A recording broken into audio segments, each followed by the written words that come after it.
Di dalam Quran surat 94 Al-Insyirah ayat 1 sampai dengan 8, Allah berfirman, A'udzu billahi minasyaitonir rajim. Bismillahirrahmanirrahim. Alam nashrah laka sadrak wa wada'na 'anka wizrak alladhi anqadha dhahrak wa rafa'na laka dhikrak fa inna ma'al 'usri yusra inna ma'al usri yusra fa idza faraghta fansab wa ila rabbika farghab. Yang artinya, bukankah kami telah melapangkan untukmu dadamu dan kami telah menghilangkan daripadamu bebanmu yang memberatkan punggungmu, dan kami tinggikan bagimu sebutan namamu. Karena sesungguhnya sesudah kesulitan itu ada kemudahan. Sesungguhnya sesudah kesulitan itu ada kemudahan. Maka apabila kamu telah selesai dari satu urusan, kerjakanlah dengan sungguh-sungguh urusan yang lain. Dan hanya kepada Tuhanmu lah hendaknya kamu berharap. Ma'asyiral muslimin sidang Jumat rahimakumullah.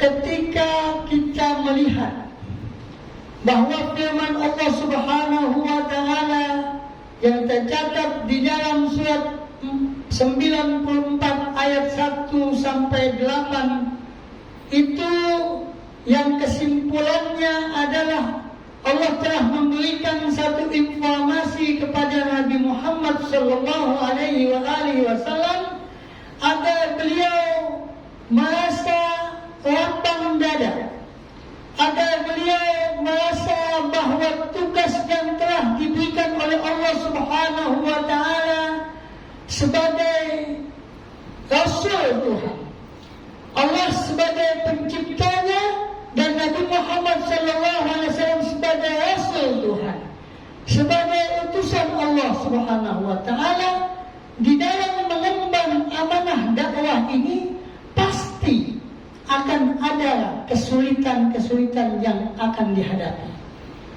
Baik kesulitan itu datang daripada diri sendiri, baik kesulitan itu datang daripada sanak dan keluarga, ataupun kesulitan itu datang daripada lingkungan yang ada di samping beliau.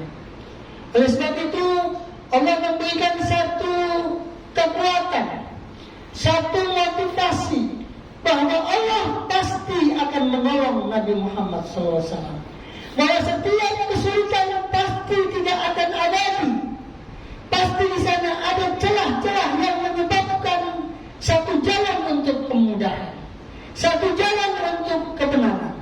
Maka di dalam ayat ini Allah memberikan satu kekuatan kepada Nabi Muhammad. Janganlah kamu berputus asa. Kalau ayat ini datang kepada Nabi Muhammad SAW sebagai pengemban risalah, sebagai Rasul Tuhan yang akan menerima tantangan-tantangan di dalam dakwah. Begitu juga kita sebagai umat manusia, begitu juga kita sebagai hamba Allah, begitu juga sebagai pengikut Nabi Muhammad SAW. Yang namanya ujian dan cobaan itu pasti ada. Ujian dan cobaan silih berganti di dalam kehidupan umat manusia yang dinamakan romantika kehidupan. Tidak mungkin manusia di dalam dunia ini menghadapi suatu tantangan kemudian tidak ada jalan keluarnya. Tidak mungkin kita selalu mendapatkan kesulitan kemudian tidak mendapatkan kebahagiaan. Oleh sebab itu merupakan satu pelajaran yang penting bahwa manusia tidak boleh berputus asa dalam segala hal. Ketika kita dalam kondisi terpuruk, ketika kita dalam kondisi sempit, ketika kita dalam kondisi sulit, hendaklah kita tahu bahwa pada satu saat nanti akan datang cahaya matahari, akan datang terang benderang, akan datang kemudahan yang mana itu merupakan satu proses yang harus kita alami. Ma'asyiral muslimin sidang Jumat rahimakumullah. Bagaimana sulitnya Rasulullah SAW menghadapi Abu Jahal dan Abu Lahab. Sufyan. Bagaimana Rasulullah SAW menghadapkan cobaan dan ujian dari kafir Quraisy. Namun Rasulullah tahu bahwa rintangan-rintangan dakwah pasti akan selesai dengan sendirinya, dengan berkat ketabahan, dengan berkat kelapangan hati. Ketika Rasulullah SAW hijrah ke Taif, Rasulullah SAW sebagai utusan Allah yang mulia, yang patut dicontoh oleh semua umat manusia, namun apa yang didapati oleh Rasulullah SAW? Rasulullah dilempari dengan batu di dalam berdakwah, dilempari oleh anak-anak kecil yang merupakan satu penghinaan pada saat itu.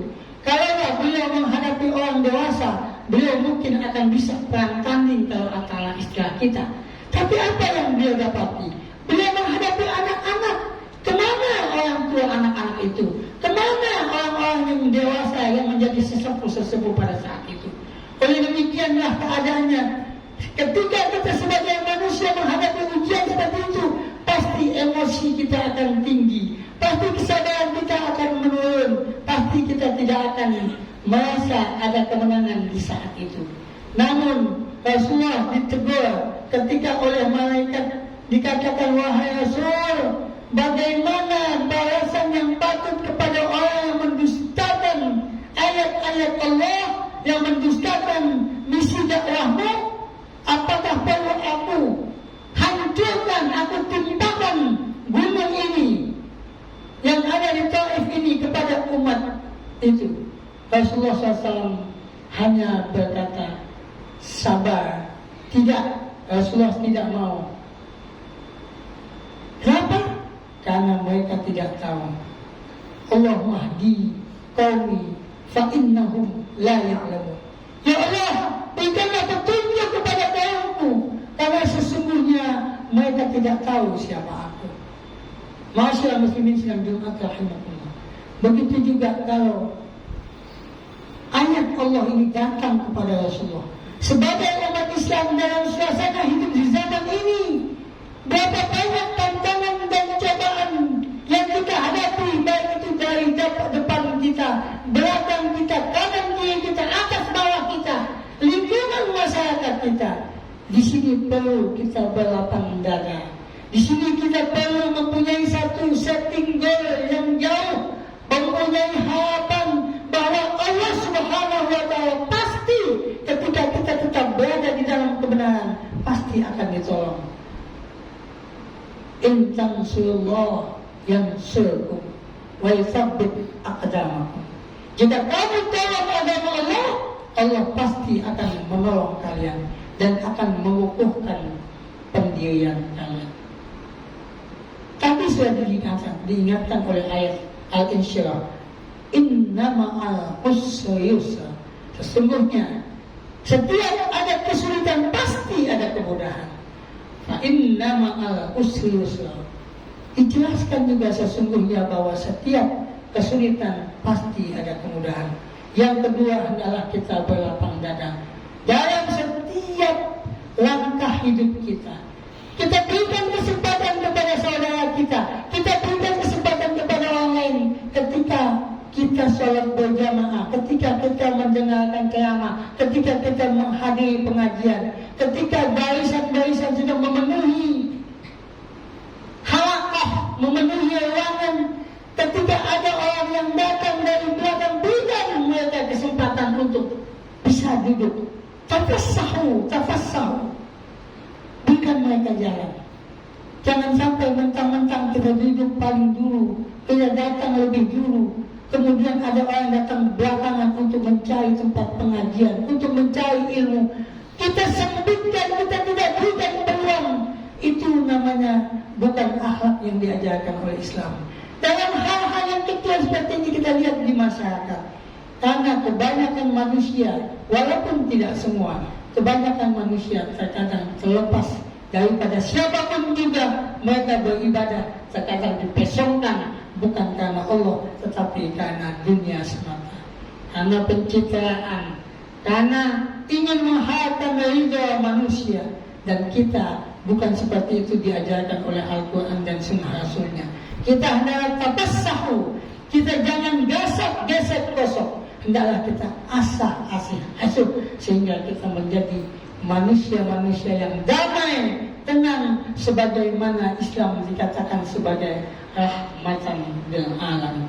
Mudah-mudahan Allah Subhanahu wa taala selalu memberikan petunjuk kepada kita untuk mengikuti ajarannya, untuk mentaati rasulnya, dan untuk mencapai kebahagiaan di dalam kehidupan dunia ini maupun di akhirat nanti. Amin ya rabbal alamin. A'udzu billahi minasyaitonir rajim. Bismillahirrahmanirrahim. Wal 'asri innal insana lafi khusr illa alladziina aamanu wa 'amilus shalihati wa tawassaw bil haqqi wa tawassaw bis sabr. Barakallahu li wa lakum fil Qur'anil 'azim wa nafa'ani wa iyyakum bima fihi minal ayati wa dzikril hakim wa taqabbala minni wa minkum tilawatahu innahu huwas samiul 'alim.